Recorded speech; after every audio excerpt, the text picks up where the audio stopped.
catch that monstrous rear bumper too. Thought I had another bumper. Hey, it's Walter with Blu-Grit Garage. Anna's doing filming, and I'm here with Howard at Big H Bricklin, and it's BigHBricklin.com. Yep. And we're going to go do a run through on this 75 Bricklin. So Howard, you want to take it from here? Okay. I personally think the front bumper looks a lot better than the rear. It's interesting design there, kind of like fake air intake or something. Yeah, Herb Grass did that on the quarter panels too, fake vents. Oh, okay, yeah, on the B pillar. It's got a beep. And this is the giant shock absorber used behind each one of the bumpers. And like you said, those bumpers, they felt like they weighed about 80 pounds a piece or so. They're pretty heavy. We can weigh it. This is your Bricklin crash beam, side beam protection in the door. Go play it. It's lightweight, made by Alcoa. Oh, cool. Yeah. There we go. So this and the Bricklin bumper. Looks like a huge valve cover off of maybe a locomotive. Let's pick it up. See if we can get our. How much does it weigh? About I don't remember. 80 how much pounds this weighs. more? 80 pounds? What this is made of, it's got a urethane outer layer with foam, like styrofoam. You can see the styrofoam right here, see? That sounds louder. That sounds more steel. There's a steel plate right here. Okay. From the over here. So you have urethane, foam, and steel to protect you in an accident, and giant shock absorbers that come off what appears to be the largest Cadillac ever made. Oh, that thing with the you can see the shocks. Huge shocks on the frame rails. Yeah, let's try that again. There you go. I do a lot of my takes like that. Yeah. These are Bricklin only turbine wheels. Very nice on the car. It was a 7 by 15 inch rim. And it was one of the first cars to use radial tires as part of their safety program. And that's SV1, safety vehicle I one on the should side. put that in front of the camera. Yeah, I don't know if I said it loud enough. This is 2Bs, Bricklin US and Bricklin Canada. Cars were assembled in Canada. It was a US company. And SV1, safety Headquartered- vehicle one. Headquartered in Scottsdale, Arizona. They even gave the police department a few Bricklins. Oh, nice. Okay, we're going. In the early 70s, Donahue was winning Trans Am racing in a Javelin. So they decided to pick the AMC base, Javelin based suspension, which has components that are common to other AMCs, and some of these components are spec built for the Bricklin also. As you can see, this is a box frame that's made by Bricklin. Goes all the way down and protects you on a side impact. Even the fuel lines are inside the frame rail, as well as the gas tank is encaged in the rear frame rail. So they were all about safety. This rear leaf suspension would be antique to today's standards, but it actually did quite well. The AMC 20 or Dana 20 rear end is actually fairly lightweight and improves handling. This exhaust system on this car, if you look down the whole car, has some similarities to a Corvette by the exhaust pipes going through the center transmission crossmember. It is a true dual exhaust. In 1975, Ford had an exemption from the EPA to not use converters on the 351 Windsor engine. So if you ever go to a car show and they try to flag you for no converters on a Bricklin, you can show them the exemption paper. You can look it up online.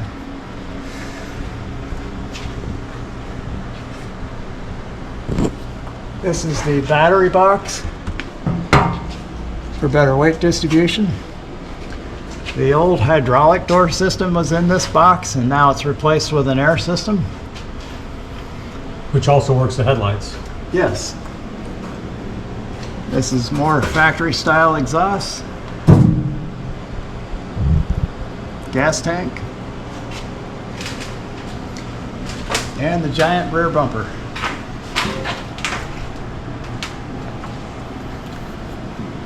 And you incorporate.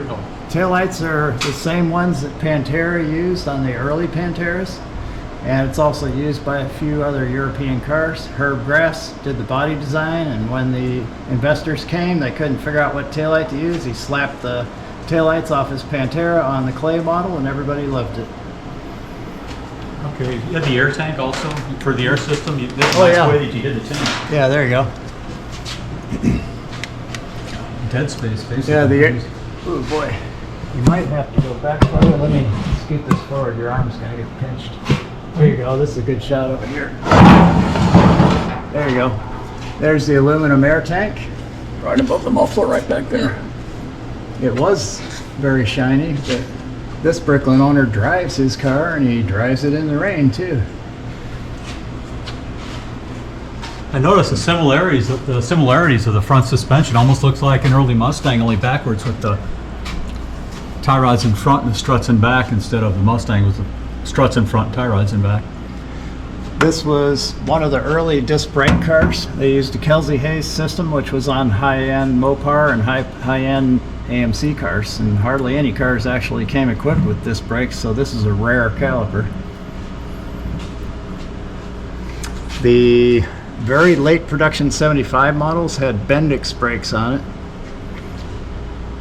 That's your There's custom aluminum radiator that you make? Yep, that's the aluminum radiator upgrade. They've got a Saginaw gearbox, which was actually very common. AMC, Ford, and GM used Saginaw. And you were talking about the front frame shock tower brace that you put in. Yep. Because the handling This is was... the reinforcement kit that's been welded in. It gussets up the front spring tower to where it doesn't wiggle anymore. And that was a major problem that they had. Yep. And that and grade 5 bolts in the upper control arms, and our suspension bushing kit changes that. So you have grade 8 now. Yes. Oh yeah. Here's the steering column sleeve. Keeps hot air from blowing up a Saginaw steering column, and a lot of Camaro and Chevelle owners would love to know about that. What happened? The heat would... From the exhaust is a couple inches away, and the hot exhaust heat would blow right into your feet. Oh, so And the faster you go, the worse it gets. The faster you go, the hotter your feet get. You upgraded it to an overdrive transmission, I Yeah, see. this is the overdrive, which is based on the FMX transmission that was in it originally. That's a nice setup, though. The exhaust is... Yeah, this is Bricklin designed here. Now, let's drop it down and take a look at the inside. Go ahead. Boy, those open up a lot quicker than the hydraulics, don't they? Yep. Sounds nice in there, too.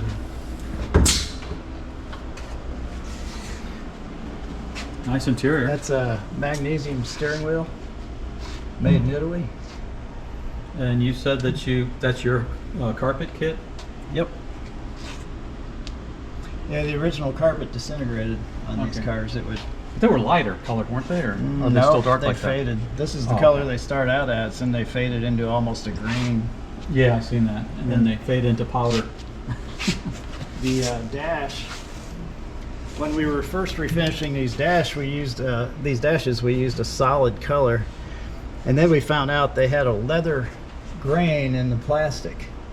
It was a fake leather grain. Mm-hmm. So we went ahead and did a little fancy airbrushing here to make this look like leather in the Okay. car. Roll. This is a vinyl seat with a fake suede, and this actually holds you in place really nice. It's got some grip. The later seats had no buttons, and the early seats had buttons. Gap. There was a 1/2-inch gap in some of the quarter panels on some models, usually Okay. the later ones, and it made road noise come through the inner panel. So you put a fatigue mat to raise up. Yeah, and they're super lightweight, so we don't add weight to the car. Putting sound deadening material in, we use the real thin stuff. It's 50 mils thick, and I highly recommend that. Here's his battery maintenance charger.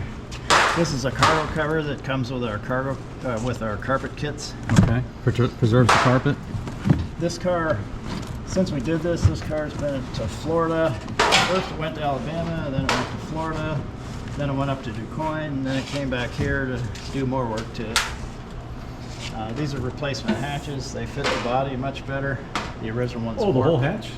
Yeah, yeah. So you make those, or you sell Then them? there's a striker upgrade because you've noticed my little finger goes in there. It's pretty fat. Okay. And the original striker was too small, and if you It wouldn't push catch the it. hatch, they pop open. Okay. These came with rear defoggers, Nice. which nobody uses. Now that you mentioned the Pantera taillights, that's Yep. okay. And we do remote control on the doors. Well, so you have like a key fob door opener. Yep. Now I think the guy over at the Fenton Cruise was showing the headlights go up with the key fob too. And then, Nice. let's see, open them up. Okay. And then And you said that tank is, the car hasn't been started in a long time and it has that much, Yeah. we do the headlight pop, then the horn, and the hatch. There's the hatch here. Whoops, the wrong one. There it is. That way you can actually use the car. Take it grocery shopping, you don't have to fiddle with the key. With these keys, that unlocks it, but it doesn't have a hydraulic lift for it. no. Yeah. See these keys, you had to use the driver's key. Okay. And then pop it. But this is so much easier, just hitting it with the remote. And then it pops up a little bit and you can grab it without Well, messing yeah, with. we designed this where it does that. Yeah. You don't need to put air cylinders back here to lift that up. That's kind of crazy. Right. You don't want it flying up accidentally if somebody Hits hits the button. Right. And you don't want to have to slam it either. So Okay. just hit the button. It's pretty cool. Yep. And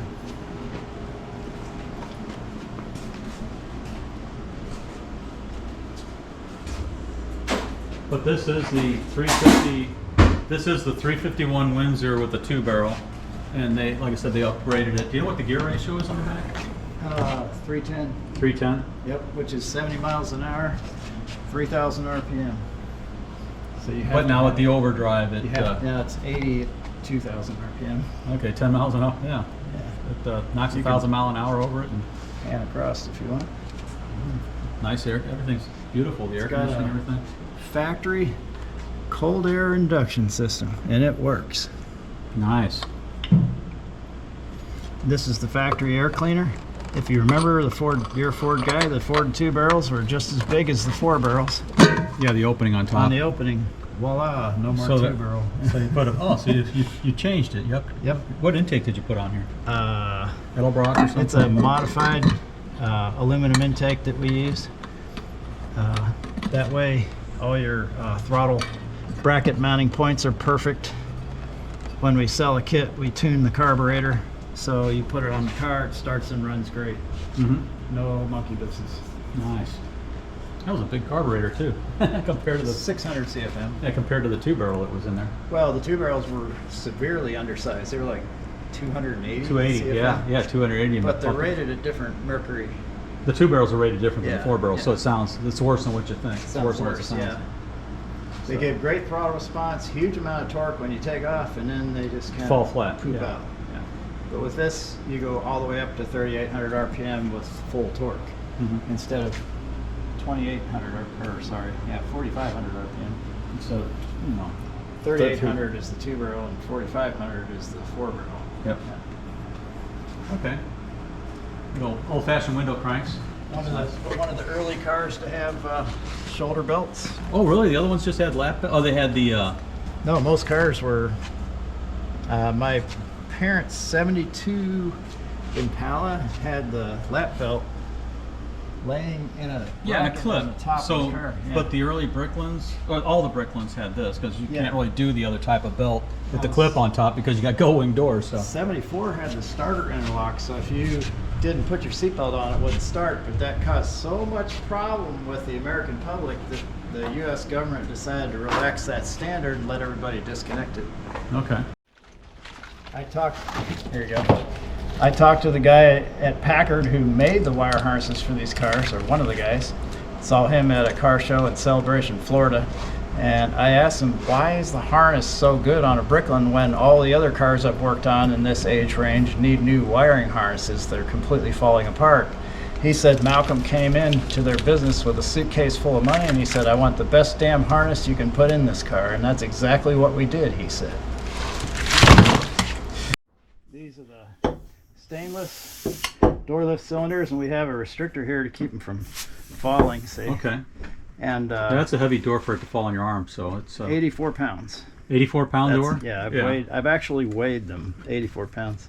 So that saves you from getting hit with 84 pounds of door. This is an adjustable rod end here that we have made for us, because you can't get them that size. Okay. And then there's the original style for the cars that have to be exactly original. Well, the other ones, that's the budget one. This is the original looking one. The original ones were hydraulic. This is more the budget one here. Oh, okay. It's made out of aluminum. Okay. So, but it's original looking. So it depends on what you're doing with your car. If it has to be Concourse original, You go with that one? yeah. Okay. Yep. Compressors, we mount them on a tray with. I worked for Lincoln Mercury, so I know all about how to make air compressors quiet, because they had air suspension. Right, I remember that. Your Grand Marquis might even have it, but No, this one doesn't, but I've seen them. but these are quiet with a remote air filter, which reduces noise and keeps water out of the compressor.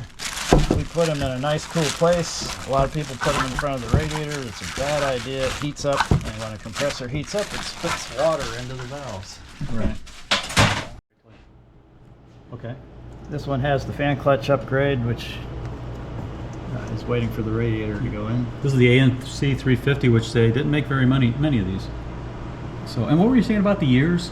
They started 1 year, but they were just getting all the funds together. Then they made them for 2 years, and the third year they just hand built a few that 34, yeah, after they went bankrupt. that was 1975. They built 34. Yeah, it's hard to get good investors when you're competing against major car companies. Right. And So this 75 over here is one one of the. investor pulled out, and They the whole all- company went down. But this 75 here, so that's one of the 30 some odd that were. No, Okay. no, I'll take you down and show you one of those. It only has 50 miles on it. Oh, 50 miles. Okay, we're gonna go down and see. Grill, Not the old ones, no. no, or new. But new ones have a grid, but not that fine of a mesh to keep leaves out of the cowling. And believe it or not, they stole that from AMC. Okay. That's an idea from AMC. F-150, the leaves got in the cowling, got into the Yep. air box with the air conditioner coil, which leaked oil, caught on fire. And we thought the whole car caught on fire, but it was just all because of all the smoke, but it turned out just to be a leaf fire under the dash. They can rot the car out. They can attract rodents. The thing is, this Oh, I see you got you said the squirts are Yeah, coming in. right. You can see the hose right there. The squirts are, instead of squirting over your roof, it's actually squirting on the blade. yeah. So the funny part is, see, it squirts right on the blade. There we go. Actually, the brochure, dealer brochure. Yep. Actual brochures. When a car company goes bankrupt, there's plenty of this going that's left over, because this is always a year or two ahead. Right. So there's the orange, suntan, green, and white. And this is the red, and they actually doctored the color a little. Because it turned out a little more orange. A little more orange, yeah. More like this down here. Oh, that's yours. There you go. There you go. That's big bumpers. Yeah, there you go. And see, there's the buttons on the seat. More specifications. Or 315 rear axle. I'm sorry, it's not 310, 315. And you can take those so you can do close-up shots of them if you want. This is called a mini brick.